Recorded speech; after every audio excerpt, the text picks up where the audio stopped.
Are you able to see the screen? Yes, ma'am. Okay.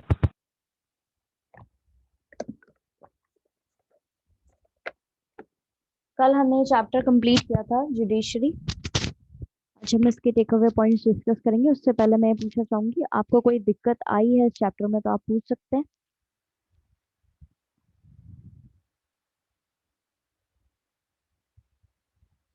No ma'am, chapter complete कर लिया मैंने। Okay. Judiciary is an independent body to settle down the disputes arises between the individuals or groups of government on the basis of the rule of the law. Judiciary एक independent body होती है जो किसी भी individual या group of individuals के बीच में लड़ाई हुई है, या गवर्नमेंट और ग्रुप ऑफ इंडिविजुअल्स या ग्रुप्स के बीच में लड़ाई हुई है, तो उसको सॉर्ट आउट करती है कानून की बेसिस पे।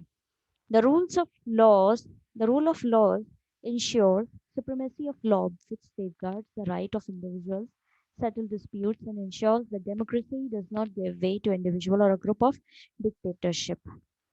अब ये जो सेट है रूल्स का, ठीक है, लॉ जो है वो सबसे ऊपर है पहली बात, और वो पर्टिकुलर इंडिविजुअल्स के हक जो हैं उनको भी सेफगार्ड करती है, डिस्प्यूट्स सॉल्व करती है, और पक्का करती है कि डेमोक्रेसी जो है वो एग्जिस्ट करे और किसी भी इंडिविजुअल और ग्रुप को डिक्टेटरशिप ना दे, यानी तानाशाही ये प्रोवाइड नहीं कराए या तानाशाही किसी की होने नहीं दे। A judiciary should be independent, means executive or legislature should not interfere either in the functioning or the decisions of the judiciary, as well as judges could perform their duties without any fear or favor. A judiciary जो है वो क्या, ये independent होनी चाहिए। इसका मतलब ये है कि एग्जीक्यूटिव और लेजिस्लेचर यानी जो दो दूसरे ऑर्गन हैं वो ना तो इंटरफेयर करें इसके काम करने के तरीके में, ना ही डिसीजन लेने में, ठीक है। और जो जजेस हैं वो अपना काम बिना किसी डर और बिना किसी फेवर के काम करें।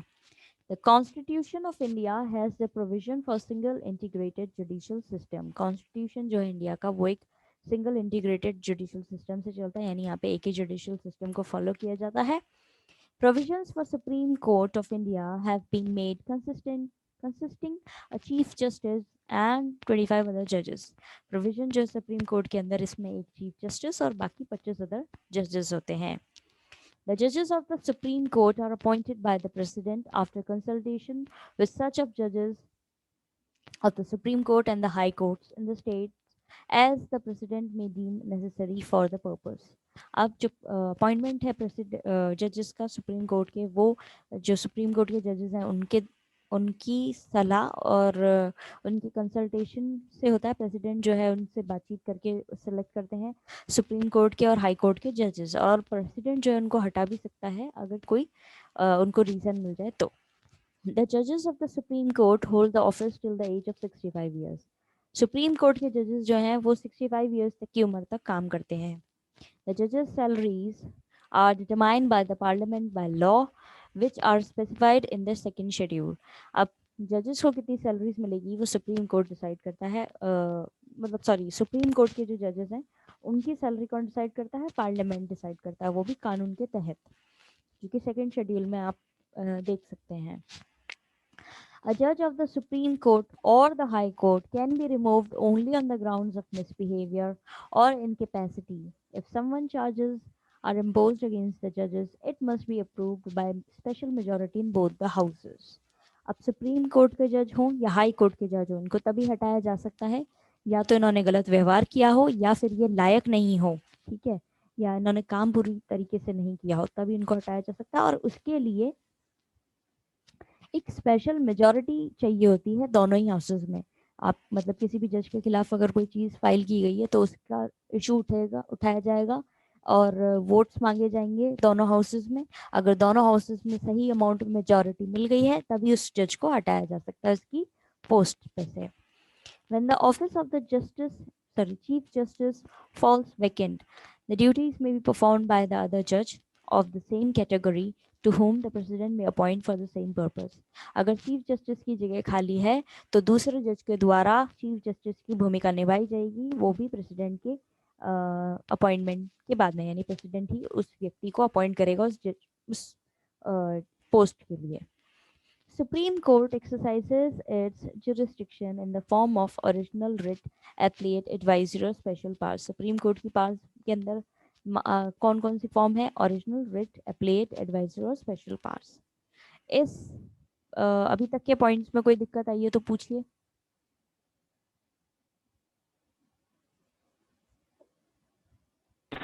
No, ma'am. ओके.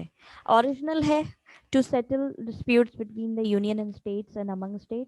ओरिजिनल का मतलब है सुप्रीम कोर्ट की जो एक्सरसाइज है उसमें ओरिजिनल का मतलब है किसी यूनियन और स्टेट्स के बीच में या यूनियन और आपस में या स्टेट्स के आपस में कुछ डिस्प्यूट हो गया तो उसको सेटल करना.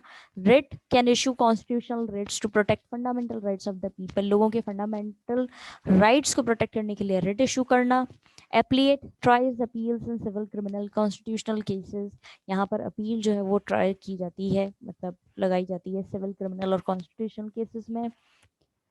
Advisory advices the president on the matters of public importance and law. ये प्रेसिडेंट को एडवाइस देते हैं पब्लिक इम्पोर्टेंस और लॉ के ऊपर. Special powers can grant special leave to an appeal from any judgment or matter passed by any court in the territory of India. Special leave दी जाती है किसी भी अपील को, ठीक है, किसी भी जजमेंट के द्वारा अगर वो की जा रही है तब, ठीक है, स्पेशल मैटर के ऊपर. तो ये इंडिया की टेरिटरी के अंदर कोई भी चीज़ पास की गई है तो ये अपनी स्पेशल पावर्स का यूज़ करते हैं. The decisions of the Supreme Court are binding on all courts. It can transfer the judges of High Court, can move cases from any court to itself, or can transfer cases from one High Court to another. अब decision जो है supreme court के वो सारे court के ऊपर valid होते हैं. ये ट्रांसफ़र करते हैं जजेस को हाई कोर्ट के, ठीक है, कर सकते हैं और मूव कर सकते हैं केसेस को अपनी तरफ. अब यानी किसी भी कोर्ट में अगर कोई केस चल रहा है और उनको लग रहा है कि ये सुप्रीम कोर्ट में आना चाहिए, लाना चाहिए इस केस को, तो ये अपनी हिसाब से ट्रांसफ़र कर लेते हैं. High court hears appeals from lower courts, can issue writs to resort fundamental rights, can deal with cases within jurisdiction of states and exercise control and superintendence over its subordinate court. High court अपने से नीचे के जो courts होते हैं उनकी appeal को भी ये मानता है, ठीक है, लेता है केसेस और ये रिट्स इशू कर सकता है अगर किसी फंडामेंटल राइट को किसी ने वायलेट किया है इसके एरिया में, इसके स्टेट के अंदर, इसके जुरिस्डिक्शन के अंदर. और सबऑर्डिनेट कोर्ट्स जो होती हैं उनको भी ये कंट्रोल करता है. District court deals with the cases arising in district. District court काम करता है जो भी डिस्ट्रिक्ट के अंदर केसेस आ रहे हैं उनसे डील करता है. Considering appeals and decisions given by the lower court and decide cases involving serious criminal offences. अब डिस्ट्रिक्ट कोर्ट से नीचे भी हमारी सबऑर्डिनेट कोर्ट आती है तो उससे भी अगर कोई अपील आई हुई है तो उसको भी ये डील करेंगे. अब जैसा मैंने आपको चैप्टर की शुरुआत में बताया था कि सबऑर्डिनेट कोर्ट होती है, फिर डिस्ट्रिक्ट होती है, फिर हाई कोर्ट और फिर supreme court.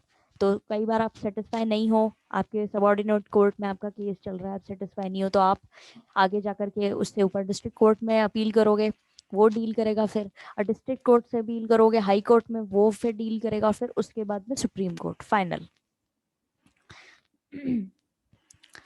Subordinate courts to Supreme Court and High Courts consider cases of civic and criminal nature. Subordinate court और Supreme Court जो है, और subordinate court to Supreme Court, subordinate court से सुप्रीम कोर्ट या high court तक cases जो हैं वो किसके अंदर आते हैं? सिविक और क्रिमिनल तरह के जो केसेस हैं वो ही यहाँ पे डील किए जाते हैं. The Supreme Court is considered as the guardian of the Constitution. Supreme court को गार्जियन की तरह माना जा रहा है कॉन्स्टिट्यूशन के, यानी ये कॉन्स्टिट्यूशन में बने जो भी कानून है उनकी रक्षा करता है. Judicial review stand for the power of Supreme Court to examine the constitutionality of any law. Judicial review जो है वो सुप्रीम कोर्ट की पावर्स जो है उसकी एग्जामिन करता है कि ये कॉन्स्टिट्यूशन के तहत ही तो जो है सारी कानून को नज़र रखते हुए इसकी पावर्स है, कहीं ऐसा तो नहीं एक्सीड कर रही हो. पब्लिक इंटरेस्ट लिटिगेशन यानी PIL and social action litigation यानी SAL is to hear cases where cases is not filed by agreed person but by others on their behalf or reconsideration of an issue of public interest. PIL और SAL जो है वो issue किए जाते हैं, वो cases होते हैं जब किसी और के साथ में गलत काम हो रहा है लेकिन तीसरे व्यक्ति ने उसके बिहाफ पर उसके केस फाइल कर दिया है. ये पब्लिक इंटरेस्ट के अंदर आते हैं. अब है इंपॉर्टेंट टर्म्स PIL और SAL यानी public interest litigation or social action. Litigation, लोक अदालत, the popular court to decide cases at quicker speed. लोक अदालत जो है वो quicker, ज़्यादा स्पीड में अपने केसेस को सॉल्व करती हैं, डिसाइड करती हैं. Original jurisdiction, a power granted to court to hear cases in first instance. Original jurisdiction का मतलब होता है एक पावर दी जाती है कोर्ट को कि वो पहली बार में केसेस सुन ले. Appellate jurisdiction, a power granted to higher court to hear appeals against judgment of lower court. ये लोअर कोर्ट के द्वारा जो जजमेंट है उससे अगर कोई सेटिस्फाई नहीं है तो उनकी अपील सुनते हैं इस अपीलेट jurisdiction के तहत. Election petition to request to a court to reconsider the fairness of elections result. अगर ये तब फाइल किया जाता है जब आप इलेक्शन के रिजल्ट से सेटिस्फाई नहीं है, कि आपको नहीं लगता ये फेयर तरीके से किए गए हैं. So that's all for with our take away points. I will upload this take away points and the question answers also on your school app. ये हम अपलोड कर देंगे